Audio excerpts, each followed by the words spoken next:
नमस्कार प्यारे मित्रों, मैं हूं डॉक्टर उमा श्री और आपका बहुत बहुत स्वागत करती हूं अपने यूट्यूब चैनल में। मित्रों, आज के वीडियो में आपको बता रही हूं धोखा खाने से कैसे बचें। आजकल धोखेबाजी बहुत बढ़ गई है, रिश्तों में भी, वर्क प्लेस पर भी, अड़ोस पड़ोस में, सब जगह। हम चाहते हैं अपना एटीट्यूड पॉजिटिव रखें, हम चाहते हैं सकारात्मक सोचें और हम यही कोशिश करते हैं कि हर चीज़ को अच्छे स्तर पर सोचें। लेकिन जब बार बार धोखे से सामना होता है तो ये सोचने पर विवश होना पड़ता है कि कहाँ कमी रह गई, क्यों नहीं समझ पाए लोगों को, क्यों अपना शोषण होने दिया, क्यों अपना पैसा बर्बाद किया। ऐसा हर किसी के साथ होता है मित्रों। यही तो कहते हैं ज़िंदगी अपने आप में बहुत बड़ी चैप्टर सिखाती है हमें। ज़िंदगी बहुत बड़ी किताब है। जो हम प्रिंट वाला मैटर नहीं समझ पाते ना, वो प्रैक्टिकल करके ज़िंदगी हमें सिखाती है। और जैसे जैसे उम्र दर उम्र बढ़ती है हम कुछ सीखते हैं, हमारे में मैच्योरिटी आती है, परिपक्वता आती है और ज़िंदगी का एक नया सबक हम सीखते हैं।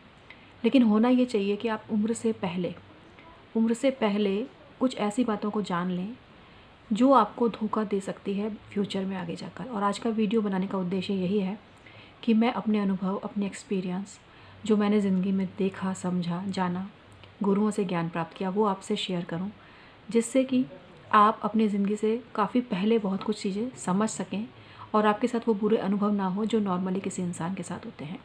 कुछ अनुभव मेरे खुद के हैं, कुछ अनुभव मेरे मिलने जुलने वाले मेरे क्लाइंट्स जो थे, जो मुझसे ज्योतिषीय परामर्श जिन्होंने लिया, उन्होंने साझा किए कुछ अनुभव और रिक्वेस्ट की कि इस पर आप वीडियो बनाओ, जिससे कि ज़्यादा से ज़्यादा लोग इंस्पायर्ड हो सकें, ज़्यादा से ज़्यादा लोग दुखों से मुक्ति प्राप्त कर सकें, ज़्यादा से ज़्यादा लोग उन कष्टों को ना पाएँ जो एक आम आदमी के रूप में उन्होंने प्राप्त किए।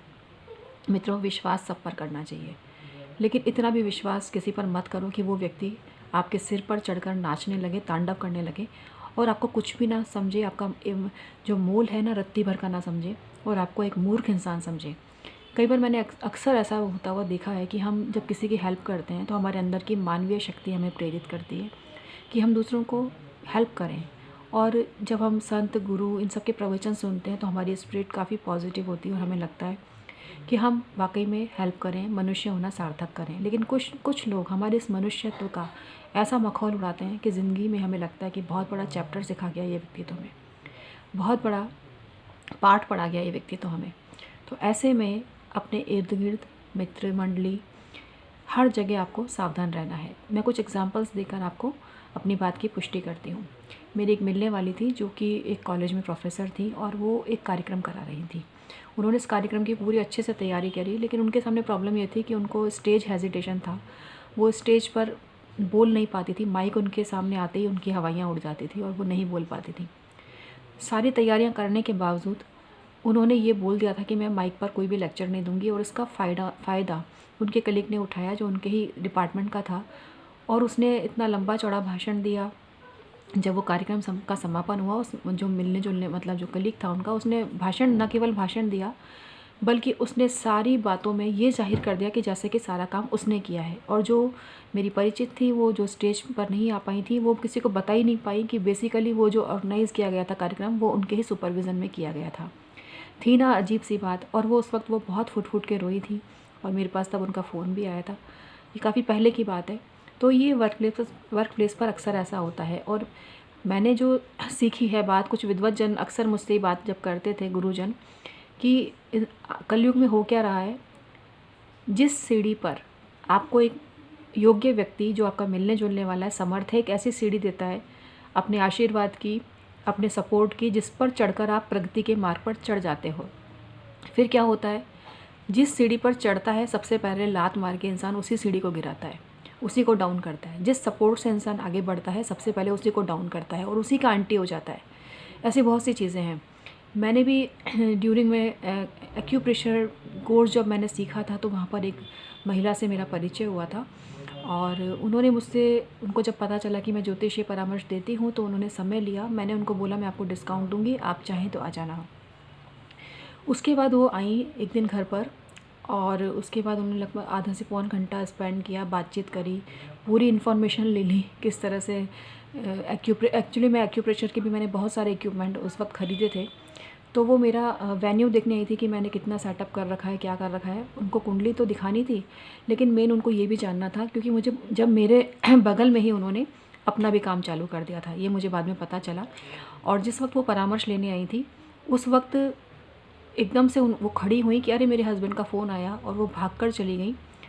और इवन उनका स्टॉल जो था वो भी मेरे पास ही रह गया था। मैंने फिर उनको फ़ोन करके बोला कि आपका जो दुपट्टा है या ये मेरे पास रह गया, तो इसको भी आप ले जाओ। तो वो दुपट्टा लेके चली गई, लेकिन मेरी फ़ीस नहीं दी उन्होंने और नदारद हो गई। तो मुझे अफ़सोस इस बात का नहीं हुआ कि उन्होंने फ़ीस क्यों नहीं दी, ये काफ़ी पहले की बात है। मुझे अफ़सोस इस बात का हुआ कि मैंने उनको डिस्काउंट देने की बात की। मैंने उन्होंने अपनी परेशानी भी काफ़ी शो की थी, तो मैंने उनको स्पेशली टाइम दिया, बुलाया, इतना वक्त दिया। उसके बाद एक थैंक्स तो बनता था ना, उन्होंने वो थैंक्स भी नहीं दिया। खैर, इसका परिणाम मिला उनको भी, और उन्होंने जो शॉप खोली थी, ना केवल वो बर्बाद हो गई, बल्कि वो उनका पूरा बिज़नेस ही चौपट हो गया। और पता चला कि वो ये शहर ही छोड़कर वहीं चली गई हैं जहाँ से वो आई थी। ना मैंने कोई बद्दुआ दी, ना कोई कोसा, लेकिन रिज़ल्ट ऐसा मिलता है इंसान को। लेकिन फिर भी जब हम ऐसे लोगों से मिलते हैं तो हमें ये सोचने पर मजबूर होना पड़ता है कि हमने अच्छा ही करके क्या गलत किया। ये मैं सिर्फ एक उदाहरण बता रही हूँ। और एक और चीज़ बताती हूँ, कुछ लोग मुझसे पूछते हैं कि आप किस चीज़ के डॉक्टर हैं। तो मैं डॉक्टर ऑफ़ लिटरेचर हूँ, मैंने पीएचडी की है। और लेकिन क्योंकि मैं एक्यूप्रेशर भी करती हूँ और मैंने अल्टरनेट मेडिसिन में भी काफ़ी काम कर चुकी हूँ, एस्ट्रोलॉजी में जो रोगों पर काफ़ी काम किया है, तो इस चीज़ का काफ़ी अनुभव है। इस नाते भी मैं कई जानकारी आपको देती हूँ। लेकिन भाई बहनों को कन्फ्यूज़न होता है, तो ये इसलिए दूर करने के लिए बता दूँ कि मैं पीएचडी होल्डर हूँ। अपनी पीएचडी के दौरान भी मेरे गाइड जो थे वो एक्सपायर हो गए थे। वो टाइम काफ़ी बुरा था। उस समय मेरा जो छोटा भाई था वो भी काफ़ी बीमार हो गया था। और उस समय जो मेरी क्लोज़ फ्रेंड थी, जब हमारे गाइड एक्सपायर हो गए, तो वो जो गाइड के जो बेटे थे उन्होंने बोला कि आप लोगों को अब दूसरा गाइड ढूंढना पड़ेगा पीएचडी के लिए। तो उस वक्त मैं सबसे टॉपर थी, मेरा ही नंबर आना था। लेकिन उस जो मेरी क्लोज़ फ्रेंड थी, 2 थी, एक ने तो मेरे सिनॉप्सिस ले लिए थे पीएचडी के, और वो सिनॉप्सिस तब उसने वापस किए जब उसकी खुद की पीएचडी हो गई थी। तो मैं आपको भी कुछ टिप दूंगी अगली वीडियो में। ये थोड़ा बात लंबी हो रही है, लेकिन आपको बतानी ज़रूरी है। और जो मेरी क्लोज़ फ्रेंड थी उसने मेरा ही नाम पीछे करवा के, खुद अपना नाम करवा के, और मुझसे पहले पीएचडी कर ली। मेरे साथ प्रॉब्लम ये थी, मेरा छोटा भाई काफ़ी बीमार हो गया था, उसका किडनी ट्रांसप्लांट हुआ था, मेरी मम्मी ने किडनी डोनेट की थी। तो हम लोग आप समझ सकते हैं काफ़ी बिज़ी थे, और उस दौरान मेरी पढ़ाई काफ़ी डिस्टर्ब हो गई थी। तो क्लोज़ फ्रेंड ने ये नहीं सोचा कि इसके घर पे ये प्रॉब्लम चल रही है, उसने ही फ़ायदा उठाया। और उसके बाद पता चला कि वो कहीं नेट स्लैट में कहीं नकल वगैरह की थी उसने, जो उसके आगे बैठा था उसने ही बताया, और जैसे तैसे करके वो गवर्नमेंट में लेक्चरशिप में लग गई। तो ये तो हमारे कुछ तो शिक्षक ऐसे हैं जिनकी नींव देखिए आप, उनका बैकग्राउंड क्या है, जिनको कि हम नियुक्त करते हैं कि आप दुनिया को ज्ञान सिखाओ। ये बात बतानी बहुत ज़रूरी थी, और काफ़ी समय से मैं सोच रही थी कि मैं बताऊँ आपको ये चीज़। तो इस तरह से क्लोज़ फ्रेंड जिसके बारे में आप सोच भी नहीं सकते कि वो आपको धोखा देगा अपने छोटे से स्वार्थ के लिए, जबकि उसको कोई फ्रेंड परेशानी में थी तो उसको उस समय साथ देना चाहिए था।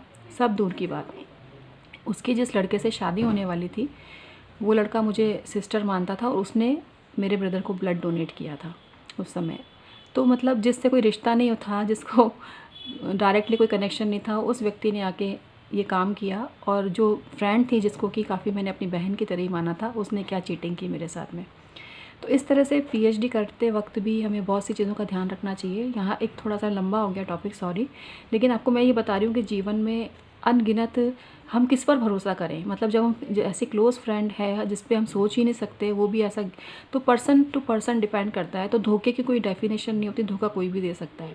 कई लोग प्रेम में पागल होकर शादी कर लेते हैं और बाद में वही जीवन साथी उनको धोखा दे देता है। ऐसे भी बहुत सारे केसेस आते हैं। तो कुल मिला के इंसान को परखने वाली एक तीसरी आंख आपके पास है, जो विजिबल नहीं है, दिखाई नहीं देती। लेकिन जब आप अकेले में बैठ के किसी भी बात में कोई भी परेशानी हो तो चिंतन ज़रूर करना। और जब भी आप कोई काम करो तो आप उस व्यक्ति के बारे में सिर्फ सकारात्मक मत सोचो। नेगेटिव सोचोगे ना तो धोखा कम खाओगे। इसलिए नेगेटिव सोचना कई बार फ़ायदेमंद भी होता है। हमेशा पॉजिटिव रहने वाले लोग हमेशा चोट खाते हैं। और फिर भी खैर पॉजिटिव तो हमें रहना ही है, क्योंकि नकारात्मकता तो नहीं लानी है जीवन में। लेकिन धोखेबाजी कहीं से भी हो सकती है, ये चीज़ आपको मान के चलनी चाहिए। जैसे वर्क प्लेस पर लोग नौकरी करते हैं, वहाँ मैनेजमेंट के चमचे, कोई टीचर्स हैं तो उनको किस तरह से नौकरी से निकलवा कर खुद अपने लिए जगह सुरक्षित करते हैं। ऐसे भी बहुत सारे केसेस मेरे सामने आते हैं। इसके अलावा कई लोग प्रॉपर्टी के लिए भाई बहन तक के रिश्तों को धोखा दे देते हैं, भाभियाँ धोखा दे देती हैं, ननद धोखा दे देती हैं। कई तरह के रिश्तों की कोई डेफिनेशन नहीं होती, कोई किसी को भी कभी भी धोखा दे सकता है। लेकिन कुल मिला के जो धोखेबाज इंसान होता है उसको प्रकृति पनिश जरूर करती है। कहते हैं कि हिस्ट्री रिपीट होती है। हिस्ट्री रिपीट होती है। जो किसी को धोखा देता है, जो कनिंग पर्सन होता है, उसको वही चीज़ भुगतनी पड़ती है लाइफ में। एक टाइम तो ऐसा ज़रूर आता है। इसलिए आप अपने आप को स्ट्रॉन्ग बनाओ। लेकिन धोखेबाजों की बात मैंने आपको बताई, तो धोखेबाज बड़े मीठा बोलने वाले होते हैं। धोखेबाज लोग सीधी लड़ाई नहीं करेंगे किसी से भी। जो आदमी सीधी सीधी लड़ाई करता है, उस आदमी से आपको इतना भय खाने की ज़रूरत नहीं है, क्योंकि उसके मन में जो था ना, वो उसने आपको बता दिया। लेकिन जो घुन्ने किस्म के लोग होते हैं, जो सालों तक इस फिराक में रहते हैं कि कब उनको आपसे फ़ायदा उठाना है, कब धोखा देना है, ऐसे लोगों से आपको हमेशा अलर्ट रहने की ज़रूरत है। और उसका विश्लेषण थोड़ा आपको सूक्ष्मता से, अपनी सूझबूझ से ही करना पड़ेगा, क्योंकि ये ऐसी चीज़ है जो किताबी ज्ञान के द्वारा प्राप्त नहीं हो सकती। लेकिन धोखेबाजों को पहचानना आपको बहुत आवश्यक होता है। बहुत लोग विश्वास जीतते हैं, पुरुष ही नहीं महिलाएं भी। आपने देखा होगा ना, कई बार क्या होता है, जो क्राइम से रिलेटेड प्रोग्राम होते हैं ना, ये भी देखने चाहिए। इनसे हमें दुनिया में क्या हो रहा है ये पता चलता है। दुनिया में किस तरह के बंदे आ गए हैं जो गंदगी फैला रहे हैं समाज में, देश में, उनके बारे में हमें पता चलता है और हम सावचेत रह सकते हैं उन लोगों से। और सबसे बड़ी चीज़ है, सूझबूझ आप रखें। कई बार ऐसा भी होता है, ग्रह ऐसे होते हैं कि बच्चे, युवा घर के नहीं सुनते, बाहर वालों के सुनते हैं। ये भी एक बड़ी परेशानी वाली घंटी होती है। तो घर में एकता का माहौल रहना चाहिए। घर के सदस्य को एक दूसरे पर भरोसा करना चाहिए। घर में पॉजिटिव एटीट्यूड रखें, जिससे कि बाहर वाले घुसपैठ करके, धोखेबाजी करके आपके घर को तबाह ना कर सकें। उम्मीद करती हूँ आज का वीडियो आपको पसंद आया होगा।